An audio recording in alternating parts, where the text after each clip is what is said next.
ಏನಮ್ಮ? ಹ್ಞೂ. Hi, hello ಎಲ್ರಿಗೂ ನಮಸ್ಕಾರ. ಎಲ್ಲರೂ ಹೇಗಿದ್ದೀರಾ? ಎಲ್ಲರೂ ಆರೋಗ್ಯವಾಗಿದ್ದೀರಾ ಅಂತೇಳಿ ಭಾವಿಸ್ತಾ ನಾನು ಇವತ್ತು ಈ ಲಾಗ್ನ ಸ್ಟಾರ್ಟ್ ಮಾಡ್ತಾ ಇದ್ದೀನಿ. ರೂಮ್ಗಳನ್ನೆಲ್ಲ ಸರೋಜಮ್ಮ ಕ್ಲೀನ್ ಮಾಡ್ಕೊಳ್ತಾ ಇದ್ದಾರೆ. ಏನು ಮಾಡ್ತಿದ್ದೀರಾ? ಎದ್ಬಿಟ್ಟು ಮತ್ತೆ ಆಟ ಆಡ್ತಾ ಇದ್ದೀನಿ. ಹಾಲಲ್ಲಿ ಎಲ್ಲಿಗೆ ಹೋಗ್ತಿದ್ದೀರಾ? ಸರೋಜಮ್ಮ ಕ್ಲೀನ್ ಮಾಡ್ಕೊಳ್ಳಿ ಅಂತೇಳಿ ಬೇಗ ಮುಗಿಸ್ಕೊಂಡು ಏನೋ ಬೇರೆ ಕಡೆ ಹೋಗಬೇಕು ಅಂತ ಹೇಳ್ತಾ ಇದ್ರು. ಇದು ಪಪ್ಪ ಮನೆ. ನೀವು ಯಾರ ಮನೆಗೆ ಹೋಗ್ತೀರಾ? ಮುಗಿಸ್ಕೊಳ್ತಾ ಇದ್ದಾರೆ. ತಾತ ಮನೆಗೆ ಹೋಗ್ತೀರಾ? ಯಾರ್ಯಾರಿದ್ದಾರೆ ಅಲ್ಲಿ? ಅಲ್ಲೇ ತಾತ ಮನೆಗೆ ಯಾರ್ಯಾರಿದ್ದಾರೆ? ಶಿವಪಪ್ಪ ಮನೆಗಾ? ಮಾಮ ಮನೆಗೆ ಹೋಗ್ತೀರಾ? ಮನೆ ಕೆಲ್ಸಕ್ಕೆ ಬರ್ತಾರೆ ಅಂತೇಳಿ ಎಲ್ಲ ಕೆಲಸಗಳನ್ನ ಅವ್ರಿಗೆ ಹೇಳಲಿಕ್ಕಾಗೋದಿಲ್ಲ. ಸೊ ಕೆಲವೊಂದು ಕೆಲಸಗಳನ್ನ ಚಿಕ್ಕ ಪುಟ್ಟದ್ದು ನಾವು ಮಾಡಿಕೊಡ್ಬೇಕಾಗತ್ತೆ. ಸೊ ಅವರಿಗೂ ಆಗ ಕಿರಿಕಿರಿ ಅನಿಸೋದಿಲ್ಲ. ಸೊ ಅದೇ ರೀತಿಯೇ ನಾನು ಕೂಡ ಚಿಕ್ಕ ಪುಟ್ಟ ಕೆಲಸಗಳನ್ನ ನಾನೇ ಮಾಡ್ಕೊಳ್ತಿರ್ತೀನಿ. ಒರೆಸೋದಾಗಿರ್ಬೋದು, ಕೆಲವೊಂದನ್ನ ಕ್ಲೀನಾಗಿ ಜೋಡಿಸೋದಾಗಿರ್ಬೋದು. ಸೊ ಇವತ್ತೇನಪ್ಪ ಅಂತಂದರೆ ನಾನು ಇವತ್ತು ಟೊಮೊಟೊಕಾಯಿ ಕಡಿಮೆ ರೇಟ್ ಸಿಗ್ತಾ ಇದೆ.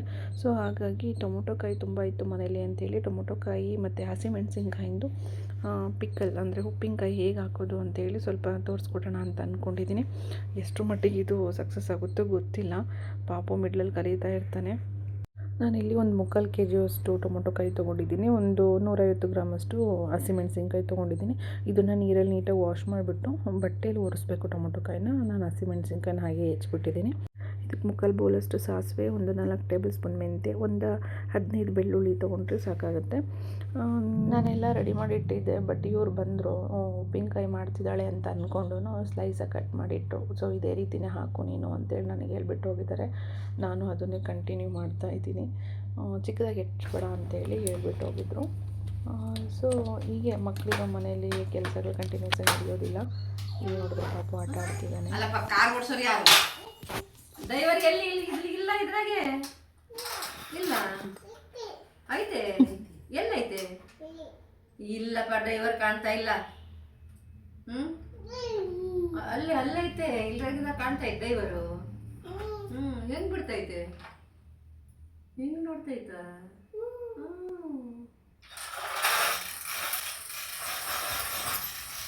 ಪಾಪು ಈ ಕಡೆ ಆಟ ಆಡ್ತಿರೋದ್ರಿಂದ, ಸರೋಜಮ್ಮ ಇರೋದ್ರಿಂದ ನನಗೆ ಕಿರಿಕಿರಿ ಅನಿಸೋದಿಲ್ಲ. ಅವರೊಟ್ಟಿಗೆ ಅವ್ನು ಬೇಗ ಮಿಂಗಲ್ ಆಗ್ತಾನೆ, ಆಟ ಆಡ್ಕೊಳ್ತಾನೆ. ಸೊ ಬನ್ನಿ ನಾವಿಲ್ಲಿ ಸಾಸಿವೆನ ಬಿಸಿ ಮಾಡ್ಕೊಳ್ಳೋಣ. ಒಂದು 3/4 ಬೌಲಷ್ಟು ನಾನು ಸಾಸಿವೆ ತೊಗೊಂಡಿದ್ದೀನಿ, ಒಂದು 3 ಬೌಲಷ್ಟು. ಸೊ ಇದು ಸ್ವಲ್ಪ ಚಟಪಟ ಅಂತ ಸೌಂಡ್ ಬರುತ್ತೆ, ಅಲ್ಲಿಗೆ ತೆಗೆದ್ರೆ ಸಾಕಾಗುತ್ತೆ. ಅದೇ ರೀತಿಯೇ ಮೆಂತ್ಯನೂ ಕೂಡ ನಾನು ಸ್ವಲ್ಪ ಕಲರ್ ಟರ್ನ್ ಆಗೋವರೆಗೂ ಹುರ್ಕೊಳ್ತೀನಿ. ನಾನು ಈ ಲಾಸ್ಟ್ 3 ಇಯರ್ಸ್ ಬ್ಯಾಕು ಏನೆಲ್ಲ ಪ್ಲ್ಯಾನ್ ಮಾಡ್ತಿದ್ದೆ ಅಂದರೆ, ನೈಟ್ ನಾನು ಏನು ಪ್ಲ್ಯಾನ್ ಮಾಡ್ತಿದ್ದನೋ ಡೇ ನಂದು ಅದೇ ರೀತಿಯೇ ನಡೀತಾ ಇತ್ತು. ನಂದು ಡೈಲಿ ನಂದು ರೂಟೀನು. ಬಟ್ ಇವಾಗ ಸಾಧ್ಯನೇ ಇಲ್ಲ. ಯಾಕೆ ಅಂತ, ಬಿಕಾಸ್ ಪಾಪು ಹೇಳೋ ಟೈಮ್ ಚೇಂಜ್ ಆಗುತ್ತೆ, ಅವ್ನು ಆಟಾಡೋ ಟೈಮ್ ಚೇಂಜ್ ಆಗುತ್ತೆ, ಮಲಗೋ ಟೈಮ್ ಚೇಂಜ್ ಆಗುತ್ತೆ, ಊಟ ಪ್ರತಿಯೊಂದೂ ಸಹಿತ ನಾವು ಡೈಲಿ ಅವನು ಒಂದೇ ರೀತಿಯೇ ಇರಲಿಕ್ಕಿಲ್ಲ, ಸಾಧ್ಯನೇ ಇಲ್ಲ. ಸೊ ಬನ್ನಿ ನಾವಿಲ್ಲಿ ಹೆಚ್ಚಿರ್ತಕ್ಕಂಥ ಟೊಮೊಟೊಕಾಯಿ ಮತ್ತು ಹಸಿಮೆಣಸಿನ್ಕಾಯಿಗೆ ಉಪ್ಪು ಹಾಕಿಟ್ಟಿದ್ದೆ ನಾನು. ಆ್ಯಕ್ಚುಲಿ 1 ಅವರ್ ಅದನ್ನು 1 ಅವರ್ ಏನಿಲ್ಲ, ಒಂದು ಹಾಫ್ ಆನ್ ಅವರ್ ಇಡಬೇಕು. ನಾನು 1 ಅವರ್ ಬಿಟ್ಬಿಟ್ಟಿದ್ದೆ. ಇದನ್ನು ಸಪ್ರೇಟ್ ಮಾಡ್ಕೊಳ್ತೀನಿ. ಇದು ನೀರು ನೀಟಾಗಿ ಬಿಟ್ಕೊಂಡಿರೋದ್ರಿಂದ ನಾನು ನೀರನ್ನು ಬಿಟ್ಟು ಬರೀ ಈ ಹಸಿಮೆಣಸಿನ್ಕಾಯಿ ಮತ್ತು ಟೊಮೊಟೊಕಾಯಿನ ಬೌಲಿಗೆ ಟ್ರಾನ್ಸ್ಫರ್ ಮಾಡ್ಕೊಳ್ತಾ ಇದ್ದೀನಿ. ಇದು ಎಲ್ಲ ಟ್ರಾನ್ಸ್ಫರ್ ಆದಾದಮೇಲೆ ನಾನಿಲ್ಲಿ ಒಂದು 2ರಿಂದ 3 ಟೇಬಲ್ ಸ್ಪೂನಷ್ಟು ಫಸ್ಟು ಇದು ಖಾರದ ಪುಡಿ ಹಾಕ್ಕೊಳ್ತೀನಿ. ಖಾರ ಸರಿ ಆಗುತ್ತಾ ಇಲ್ಲೋ ಆಮೇಲೆ ಮತ್ತೆ ನೋಡಿ ಹಾಕ್ಕೊಂಡ್ರೆ ಆಯಿತು ಅಂತೇಳಿ. ಸೊ ಅದೇ ರೀತಿಯೇ ನಾನು ಇದನ್ನು ಮಿಕ್ಸ್ ಮಾಡ್ತೀನಿ. ಇದರೊಟ್ಟಿಗೆ ಮಿಕ್ಸಿ ಜಾರಿಗೆ ನಾನು ಈ ಸಾಸಿವೆ ಮತ್ತು ಮೆಂತ್ಯ ಏನು ಹುರ್ಕೊಂಡಿದ್ವಲ್ಲ ಇದನ್ನು ಗ್ರೈಂಡ್ ಮಾಡ್ಕೊಂಬರೋಣ ಪೌಡ್ರ್ ಥರ. ಸೊ ಅದನ್ನು ಸಹಿತ ಈ ಚಿಲ್ಲಿ ಪೌಡ್ರು ಹೇಗೆ ನಾವು ಹಾಕೋದು ಅದೇ ರೀತಿಯೇ ಹಾಕಿದ್ರಾಗುತ್ತೆ. ಮೊದಲು ಆಗಿದ್ದರೆ ನನಗೆ ದಿನಗಳು ಯಾಕಪ್ಪ ಬೆಳಗ್ಗೆ ಎಷ್ಟು ಬೇಗ ಆಗುತ್ತೆ, ಮತ್ತೇನಪ್ಪ ಇನ್ನೂ ಯಾವಾಗಪ್ಪ ಸಂಜೆ ಆಗುತ್ತೆ ಅಂತ ಯಾವಾಗಲೂ ಅಂದ್ಕೊಳ್ತಾ ಇದ್ದೆ. ಯಾಕೆಂದರೆ ಅಷ್ಟು ಟೈಮ್ ನನಗೆ ಸಿಗ್ತಾಯಿತ್ತು, ಏನು ಮಾಡಲಿಕ್ಕೆ ಕೆಲಸನೇ ಇರ್ತಿರ್ಲಿಲ್ಲ. ಬಟ್ ಈಗ ಆಗಾಗ್ತಿಲ್ಲ. ನನಗಿನ್ನೂ ಟೈಮ್ ಸಾಕಾಗ್ತಿಲ್ಲ, ನನಗಿನ್ನೂ ಎಕ್ಸ್ಟ್ರಾ ಟೈಮ್ ಏನಾದರೂ ಇದ್ದರೆ ಕೊಡ್ತೀರಾ ಅನ್ನೋ ರೀತಿ ನನಗೆ ಆಗ್ತಾಯಿದೆ. ಬಿಕಾಸ್ ಬನ್ನಿ ಇಲ್ಲಿ ನಾನು ಮೆಂತ್ಯ ಮತ್ತು ಸಾಸಿವೆ ಪೌಡ್ರ್ ಮಾಡ್ಕೊಂಬಂದಿದ್ದಲ್ಲ, ಅದನ್ನು 3ರಿಂದ 4 ಟೇಬಲ್ ಸ್ಪೂನ್ ಹಾಕಿದ್ದೀನಿ. ಇದನ್ನು ಚೆನ್ನಾಗಿ ಮಿಕ್ಸ್ ಮಾಡ್ಕೊಳ್ಳೋಣ. ಅದು ನೀಟಾಗಿ ಹತ್ತುತ್ತೆ. ಅಂದರೆ ಇದನ್ನು ಮಿಕ್ಸ್ ಮಾಡಿ ಒಂದು 5 to 10 ಮಿನಿಟ್ಸ್ ಬಿಟ್ಟರೆ ಅದು ಕೂಡ ನೀಟಾಗಿ ನೀರು ಬಿಟ್ಕೊಳ್ಳುತ್ತೆ. ಅಷ್ಟು ಚೆನ್ನಾಗಾಗುತ್ತೆ ಇದು ಉಪ್ಪಿನಕಾಯಿ. ಅದ್ರ ಮೇಲೆ ಫೈನಲಿ ನಾವು ಒಂದು ಒಗ್ಗರಣೆ ಕೊಟ್ಟರೆ ಆಗೋಗುತ್ತೆ. ಖಾರ ಕಮ್ಮಿ ಆಗ್ಬೋದು ಅಂತೇಳಿ ಮತ್ತಷ್ಟು ನಾನು ಚಿಲ್ಲಿ ಪೌಡರ್ನ ಆ್ಯಡ್ ಮಾಡ್ತಾಯಿದ್ದೀನಿ. ನಿಮ್ಮ ಮನೇಲಿ ಖಾರ ಕಮ್ಮಿ ತಿನ್ನೋರಾದರೆ ಚಿಲ್ಲಿ ಪೌಡ್ರನ್ನ ಸ್ವಲ್ಪ ಕಮ್ಮಿ ಹಾಕ್ಕೊಳ್ಳಿ. ಸೊ ಈ ಮಿಕ್ಸ್ ಮಾಡಿಕೊಂಡು ಇನ್ನೊಂದು 5 ಮಿನಿಟ್ಸ್ ಈಗ ಬಿಟ್ಬಿಡೋಣ. ಅಷ್ಟರಲ್ಲಿ ನಮ್ಮದು ಒಗ್ಗರಣೆ ರೆಡಿ ಮಾಡಿಕೊಂಡ್ರೆ ಇದನ್ನು ಆಮೇಲೆ ಹಾಕಿದ್ರೆ ಆಗೋಗುತ್ತೆ. ಸೊ ನೆಕ್ಸ್ಟ್ ಏನಪ್ಪ ಅಂತಂದರೆ ನಾನು ಸುಮಾರು ಒಂದು 15 ಬೆಳ್ಳುಳ್ಳಿ ತೊಗೊಂಡಿದ್ನಲ್ಲ, ಅದನ್ನು ನೀಟಾಗಿ ಬಿಡಿಸಿಟ್ಟಿದ್ದೀನಿ. ಸೊ ಅದನ್ನು ಜಚ್ಕೊಂಬರೋಣ. ಅದು 3/4 ಬೌಲಷ್ಟು ಬೆಳ್ಳುಳ್ಳಿ ಎಸಲಾಗಿದೆ ನೋಡಿ. ಇದಕ್ಕೇ ಒಂದು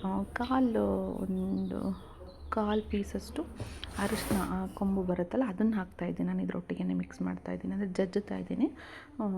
ಅರಶಿನ ಪುಡಿನೂ ಹಾಕ್ತಾರೆ ಕೆಲವರು, ನಾನು ಅರಶಿನ ಪುಡಿ ಬೇಡ ಅಂಥೇಳಿ ಸೊ ಈ ಥರ ನೋಡಿ ಸ್ವಲ್ಪ ಅರಶಿನ ಮಿಕ್ಸ್ ಮಾಡ್ಕೊಂಡು ಜಜ್ಕೊಂಡ್ಬಂದಿದ್ದೀನಿ. ಇದನ್ನು ನಾವು ಒಗ್ಗರಣೆಗೆ ಹಾಕೋಣ. ನಾಟ ಜಾಸ್ತಿ ಆಯಿತು, ಬನ್ನಿ ನಾವು ಒಗ್ಗರಣೆ ಮುಗಿಸ್ಬಿಡೋಣ ಅಷ್ಟರಲ್ಲಿ. ಸೊ ಈ ಥರ ಒಂದು ಗ್ಯಾಸ್ ಸ್ಟವ್ ಆನ್ ಮಾಡಿ ಒಂದು ಪ್ಯಾನ್ ಇಟ್ಟಿದ್ದೀನಿ. ಇದಕ್ಕೆ ಒಂದು 4ರಿಂದ 5 ಟೇಬಲ್ ಸ್ಪೂನಷ್ಟು ಆಯಿಲ್ ಹಾಕ್ಬಿಟ್ಟು ಸಿಡಿಗೆ ಸಾಸಿವೆ ಹಾಕೋಣ. ಚಟಪಟ ಅಂತೇಳಿ ಸಿಡ್ದಾದ್ಮೇಲೆ ನಾನು ಕರಿಬೇವು ಹಾಕ್ತಾಯಿದ್ದೀನಿ. ಕೆಲವರು ಉಪ್ಪಿನಕಾಯಿ ಕರಿಬೇವು ಹಾಕ್ತಾರಲ್ಲ, ನಂಗೆ ಗೊತ್ತಿಲ್ಲ, ಬಟ್ ನಾನು ಕರಿಬೇವನ್ನ ಹಾಕ್ತಾಯಿದ್ದೀನಿ. ಸೊ ಇದಕ್ಕೆ ಜಜ್ಜಿರ್ತಕ್ಕಂಥ ಬೆಳ್ಳುಳ್ಳಿನ ಹಾಕೋಣ. ಒಂದು ಸ್ವಲ್ಪ ಅಷ್ಟೇ, ಸರಿ ಸುಮಾರು 1 ಮಿನಿಟಿಂದ 2 ಮಿನಿಟ್ಸಲ್ಲಿ ಈ ಒಗ್ಗರಣೆ ರೆಡಿ ಆಗೋಗುತ್ತೆ. ಫೈನಲಿ ನಾವು ಹೇಳ್ಬೇಕಂತಂದರೆ ಈ ಉಪ್ಪಿನಕಾಯಿ ಮಾಡಲಿಕ್ಕೆ ಒಂದು 15 ಮಿನಿಟ್ಸಲ್ಲಿ ಉಪ್ಪಿನಕಾಯಿನೇ ರೆಡಿ ಆಗೋಗುತ್ತೆ. ಹೆಚ್ಚೋದ್ರಿಂದ ಹಿಡಿದು ನಾವು ಅದನ್ನು ಒಗ್ಗರಣೆ ಕೊಟ್ಟು ಫೈನಲಿ ಬಾಕ್ಸಿಗೆ ಫಿಲ್ ಮಾಡೋ ತನಕನೂ ಒಂದು 15 ಮಿನಿಟ್ಸ್ ಸಾಕಾಗೋಗುತ್ತೆ. ಬಟ್ ನಂದು ಸುಮಾರು ಏನಿಲ್ಲ ಅಂದರೂ ಮಾರ್ನಿಂಗಿಂದ ಆಫ್ಟರ್ನೂನ್ ತನಕನೂ ಟೈಮ್ ತೊಗೊಂಡಿದೆ. ಅಂದರೆ ನನ್ನ ಟೈಮ್ ರೂಟೀನ್ ಸರಿ ಇಲ್ಲ ಅಂತ ಹೇಳ್ತಿದ್ದೀನಲ್ಲ, ಅದಕ್ಕೂ ಈ ಒಗ್ಗರಣೆ ಎಲ್ಲ ಕೂಲ್ ಆದಮೇಲೆ, ಒಗ್ಗರಣೆ ಮಾಡಿಟ್ಟಾಗಿ ಕೂಲಾಗಿರುತ್ತಲ್ಲ, ಅದಾದಮೇಲೆ ಇದನ್ನೆರಡೂ ಮಿಕ್ಸ್ ಮಾಡ್ಕೊಳ್ಳಿ. ಒಗ್ಗರಣೆ ಮತ್ತು ಉಪ್ಪಿನಕಾಯಿನೂ ಮಿಕ್ಸ್ ಮಾಡ್ಕೊಂಡು ಏನು ಮಾಡ್ತೀರಾ ಅಂತಂದರೆ ಟೇಸ್ಟು ನೋಡಿ. ನಿಮಗೆ ಸಾಲ್ಟ್ ಕಮ್ಮಿ ಆಯಿತು ಅಂದರೆ ಸಾಲ್ಟ್ ಹಾಕಿ, ಖಾರ ಕಮ್ಮಿ ಆಯಿತು ಅಂದರೆ ಚಿಲ್ಲಿ ಪೌಡ್ರ್ ಆ್ಯಡ್ ಮಾಡಿ. ಟೇಸ್ಟ್ ಏನಾದರೂ ಕಮ್ಮಿ ಆಯಿತು ಅಂತಂದರೆ ನಾವು ಮಾಡಿರ್ತಕ್ಕಂಥ ಪೌಡ್ರ್ ಮಿಕ್ಸ್ ಮಾಡಿಕೊಂಡ್ರೆ ಅಲ್ಲಿಗೆ ಎಲ್ಲ ಮುಗ್ದೇ ಹೋಗುತ್ತೆ. ಸೊ ಫೈನಲಿ ನಾವು ಬಾಕ್ಸಿಗೆ ಟ್ರಾನ್ಸ್ಫರ್ ಮಾಡೋಣ. ಏನಿಲ್ಲ ಅಂದರೆ ಒಂದು 3/4 ಬೌಲಷ್ಟು ಆಗಿದೆ. ಇದು 1 kg ಬಾಕ್ಸ್.